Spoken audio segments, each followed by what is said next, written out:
This week in baseball, we're going to talk about the fact that Jen Pawol becomes the first female umpire in the history of Major League Baseball to umpire a Major League game, regular season. Roman Anthony gets paid. And is baseball going bananas? Yeah, we're going to talk about the Savannah Bananas. And this week's stat of the week is one you know well, RBIs. So here on Sunday, I don't know if the game is going on right now as we're doing this, but Jen Pawol, who umpired the bases in the doubleheader yesterday between the Braves and the Marlins, is the home plate umpire. He's doing the home plate. She's the home plate. That will be a much discussed umpire chart tomorrow. I am sure. Well, that's interesting. Do you think so? I'm sure people will just be interested to see how she does.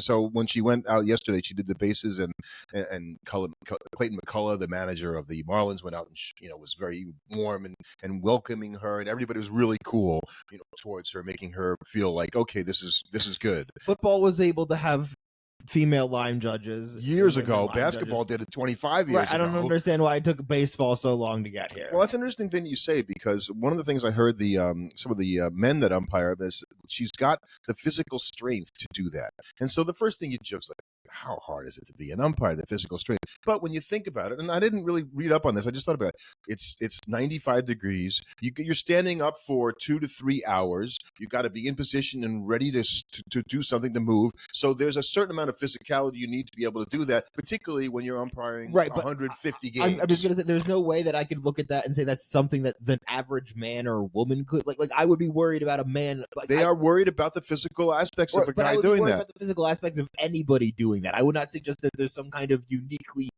female disposition that would make them unable to do that. And of course, you go back, and all of us can remember, if you think about some of the larger umpires that were around in the past that managed to do that. Now, so is umpiring a more physical sport today than it was? No, I don't. I don't think so. Well, let's be honest; it's probably easier today. So good for Jen Pawol, and hopefully she's the start of a bunch of them, because she got in until they bring in the robo-umps and displace half the umpires. Isn't that the truth?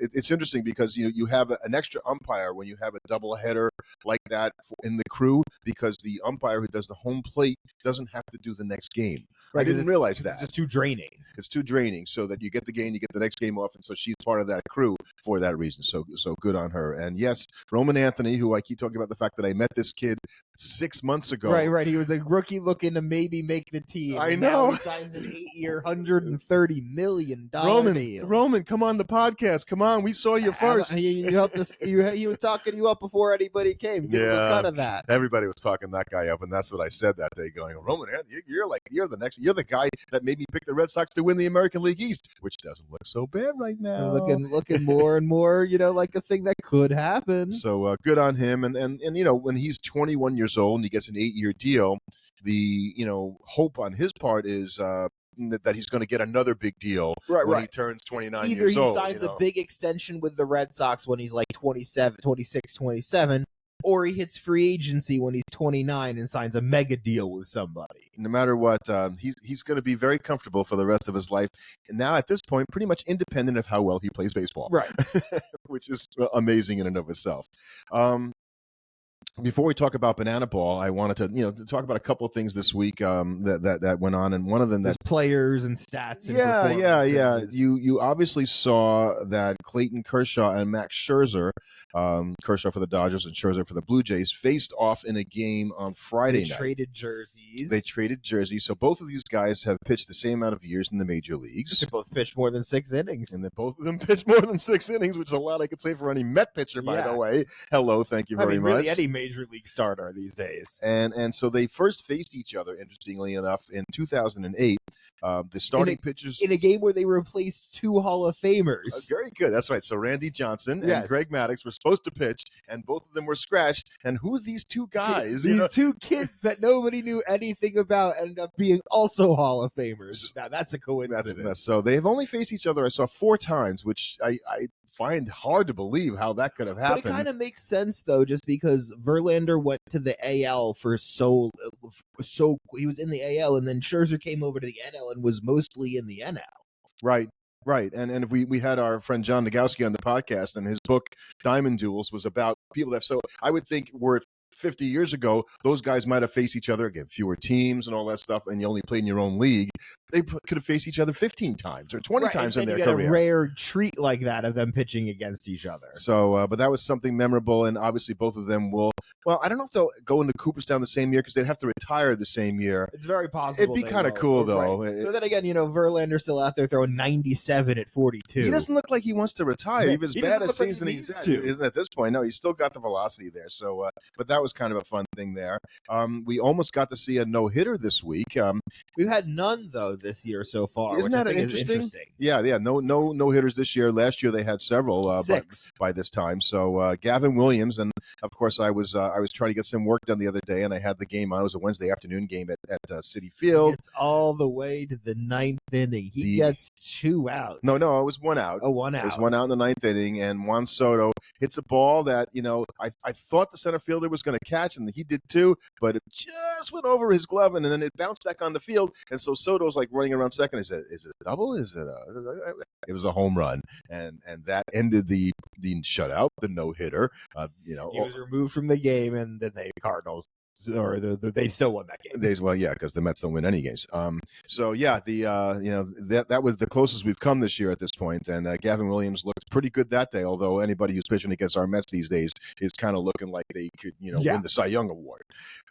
What else did we see last week? We saw Shea Langoliers, the catcher for the. It just feels like A's. Every other week the A's are having some player with an unbelievable that's offensive good. performance. Yeah, Nick Kurtz and Jacob Wilson doing all kinds of things, and who's the guy making the catches early in the year? The outfielder, the center fielder. Yeah. I'm forgetting his name off the top of my head. But Langoliers hit 2 home runs in a game. 3 home runs in a game for the second time in his career, which is okay. That's a catcher hitting 3. Catchers probably don't do that often. Well, as a matter of fact, there's only been 4, and 2 of them are Mets. Travis d'Arnaud and Gary Carter. Would not have guessed d'Arnaud. What's wrong with this picture? Gary Carter, Johnny Bench, Travis d'Arnaud, and Shea Langoliers. So Shea Langoliers is either going to be bumping that up to 50, or he's in very good company. And for good measure, he had another home run yesterday, did Langoliers. So he's been pumping them. And for a bad team, the A's have a lot of exciting players. They just need some pitchers. They did not play in Sacramento. Exactly. Spencer Strider, I was noticing just watching him, watching his stats the other day.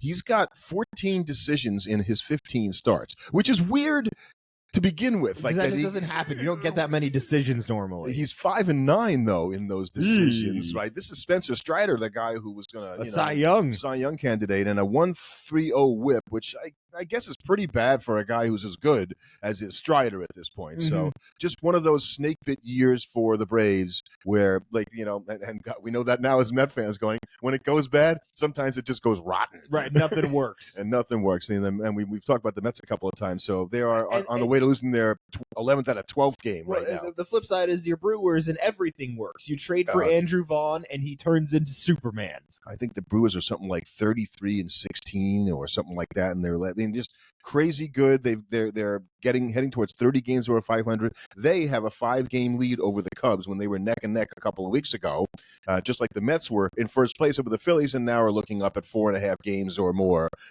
between them and the there's Phillies. Still time to change, but there's rapidly less. So it just was just an amazing stretch of futility from a few teams, and for those same Mets teams, they're playing the Brewers this weekend, who are the hottest team in baseball. They're on an 8-game winning streak, and they come home and they're going to face, after the Braves come in for 3 games, they play the Mariners, who have won 7 in a row, are the second hottest team in baseball. So whoever they're playing right now is playing good, and that makes it hard to. That makes it very hard to win, to get anything done. So now today on Sunday, and we'll hear about this later. Your sister, my daughter Haley, is at the Savannah Bananas game at Coors Field in sold Denver. Out Savannah Bananas. So they sold out the whole weekend, by the way. And she gave me the whole rundown on buying tickets, and I guess not. How much were they? So not all the tickets are $35, which is what I mistakenly thought. There are $35 tickets, but of course you could pay up and get.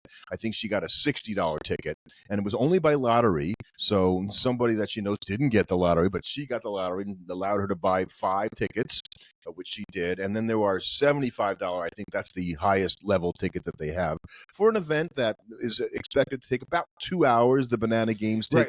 Nothing They more don't than really 2 go hours. any longer than that. They're not only just selling out Coors Field. They sell out everywhere. Everywhere they go. They sold out Camden Yards. They're going to play at Yankee Stadium in September, not at Citi Field, interestingly enough, this year. And they're sold out completely for those games. And so it started me thinking, as I want to do, going, okay, this banana thing is bananas. And I originally commented on Banana Ball, this sort of like deep dish pizza in Chicago deep dish pizza, which is good in of itself, but it shouldn't be called pizza because it's really not pizza the way pizza is. Its own thing. And that's what Banana Ball is to me. Is its own thing. It's not baseball. It's baseball for Major not League baseball style. people. It's right. It's not Major League Baseball. So I'm not. I think it's a fun thing to do and to go to as an event, but as a replacement for baseball. And the reason I say that is we've got a collective bargaining agreement that is going to come up at the end of the 26th season. And if the owners do go through with a lockout of the players fighting for a salary cap, I hope they don't do this, but that is a distinct possibility. There will be no baseball in 2027 unless you like Banana Ball. And how big could the bananas get, right? Top bananas, right? They're the only ones around. So is any major league park going to rent its going to want to do that? Exactly. Yes, the answer is to put people in there. And the other thing is that Major League Baseball apparently has made outreaches to try to buy the bananas. Right, because they would love to fold them in. And Jesse's all, no, I'm not selling it. I'm like, yeah, don't sell. Don't right? sell. It's like make them barrel these guys. You're like, don't just make them think that they got something to worry about here, so that maybe they do something smart, like not have a players lockout and they keep playing baseball, because people on the fringe, right? That they're not super big baseball fans. People that are not, they're not following the game day to day. They're not paying attention to they're not Major League Baseball fans, right? They're not going to know how their team is doing outside of maybe if they're making the playoff run, they'll hear about it. Right. And so these people be happy to come to a Bananas game, once a year 2 hours for $40, and you watch a little baseball. It's one game. If you're only going to one game a year anyway, for one in an off season, it won't really seem that different to you if you're a casual fan. Right. It'll be like, I went to a game like this year. I went to a banana game, and I'll go again next year. It was fun. They did a lot of goofy stuff. And it's fun. It's a fun event, but it's not baseball. It's not a contest. We talked about this. Right. It's not a contest. It's not you're not watching a Savannah Banana game because you are interested in the outcome of the game. Whereas when I'm watching a baseball game, that is primarily what I'm interested in. If you're a fan of a particular team. Who wins the game. Even when I'm not watching, if I'm watching a Sunday night baseball game and the Mets aren't playing, I'm still interested in who wins that game. There's a stake there. The Savannah Bay games are inherently stakeless. It's closer to like a pro wrestling match, which is fine. Pro wrestling is fun. Well, that's fixed, though. I don't think the banana games are fixed. I don't think they're fixed either, but more what I'm saying is it's about the spectacle. It's yeah. Like it is a show. Right, in terms of got a guy playing baseball on stilts. Right, that's a show. Whereas in pro wrestling, who wins and loses matters for the narrative. Yes. In Savannah Bananas, who wins and loses doesn't matter because that's not what it's about. So it's not the for older fans like me, this is not the Globetrotters version in baseball where the Globetrotters beat the heck out of the Washington Generals, 1,000,000-1, and they never win. No, the Bananas lose. Right, because they're bringing a team that comes along. It's not like a team made up of people local to the area. And they're seeking out really good players that have personalities, and some of these guys that are on the teams that play the Bananas, the firefighters or something, have guys that have 2 million Instagram followers for a guy who's not even on the main team. There's a YouTuber that I watch. He did like sketch baseball comedy all the time. He was doing little skits about baseball. He got picked up by the Bananas, and now he's playing for the Bananas because he was a college baseball player, and he had a YouTube following. So now he merges it in and plays on the Bananas. So I think the major league players are watching all of this with a raised eyebrow, going, "Wow, it would be kind of fun to do some of the things that they do because these guys like to have a good time." But the stakes they're playing for, the game they're playing, is not Banana Ball. It'd be a good All-Star game.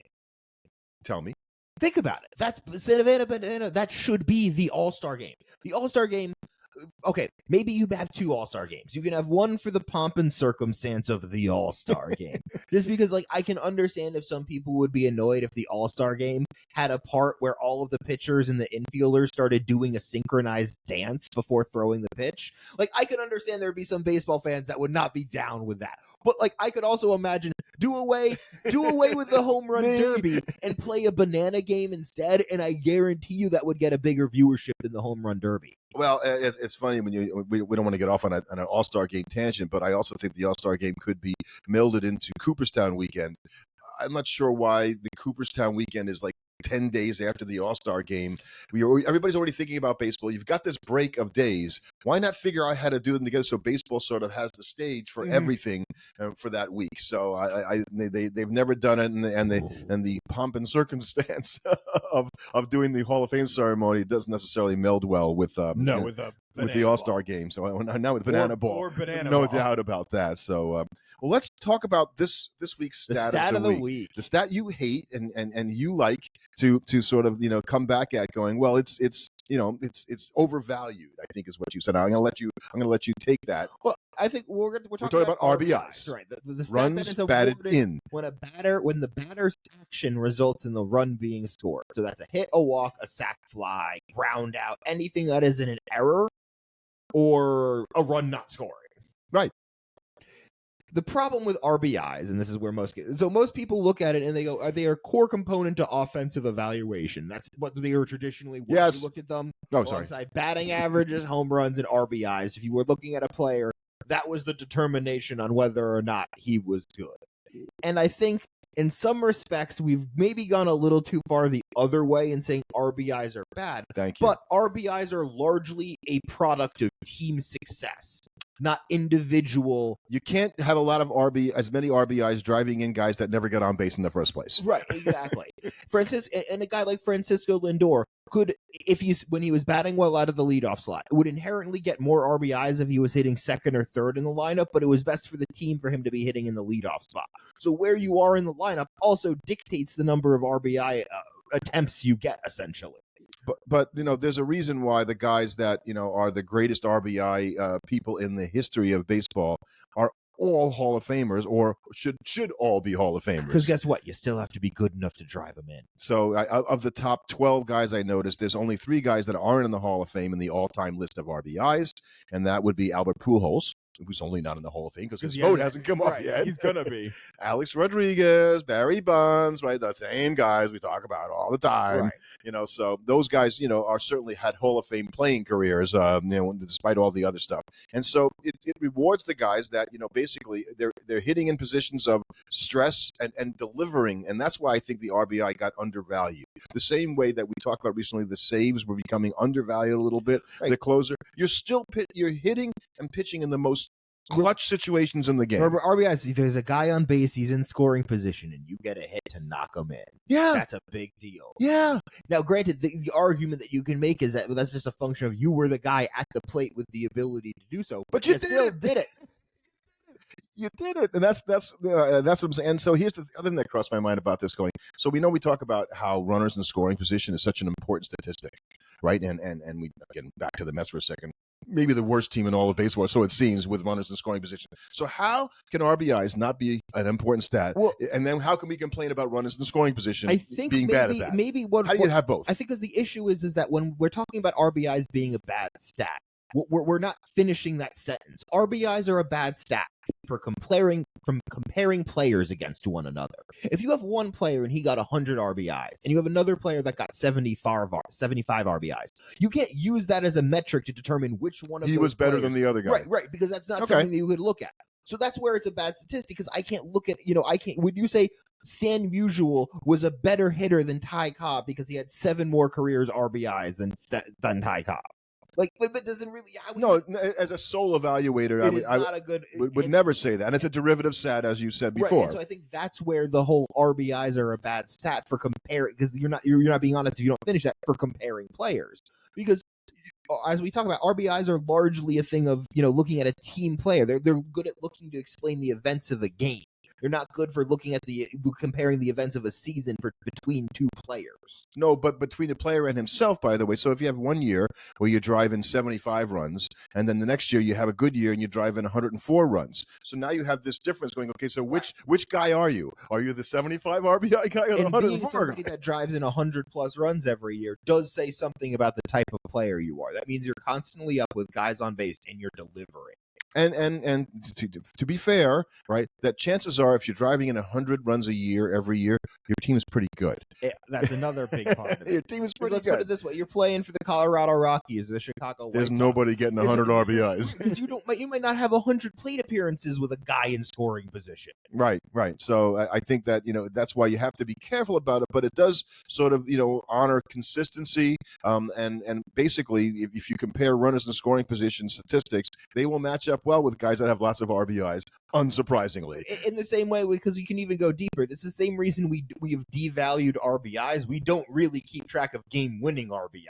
Well, yeah, so that was a stat, and I wrote about this. I think I called my post from 2 years ago, the most useless baseball statistic of all time, and that was game-winning RBIs, which started in 1980. So in all the history of baseball, it took them over 100 years to say, okay, let's have this game-winning RBI stat. So in the game-winning RBI, the guy that gets the RBI that gave his team the lead, they never relinquished. Right there, I'm already bored of it. Okay, so they did this. So a guy would come up in the first inning and he'd hit a solo home run, and they won the game 7-3, and he got the game-winning RBI. Right, stupid. That's right. So and there were other situations where it was that silly. It should only the game-winning RBI should only count if the hit gave your team the lead in the 8th inning or later. Well, then it's a much more interesting statistic. So for me. They did it for 9 seasons. Ooh. Right? And they ended it after the 1988 season. And here's why Keith Hernandez should be in the Hall of Fame. Just another reason. So the all-time leader in game-winning RBIs for a career is Keith Hernandez with 129.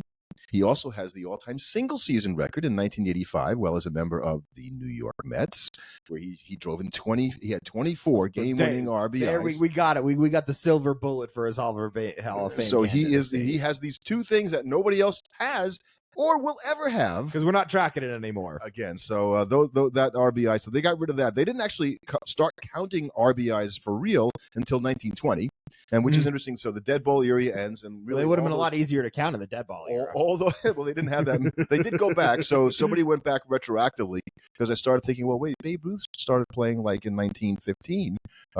So how about all his? No, they went retroactively back to 1907 and counted on. So what happened before 1907? They don't have as much, surety in the data. So you go to Retro Sheet and all these places that sort of recreate the games from newspaper articles and try to decipher, did they get it right? Even because even official scoring and all that. Sometimes they just get things wrong. They get things wrong. So so by 1920 they called RBIs a stat, and then shortly after that the Triple Crown came around, right? And that incorporates RBIs, home runs, and batting average. And batting average and home runs are much more clear delineations of individual success.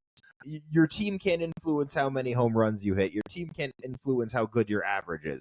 But your team does influence how many RBIs you have.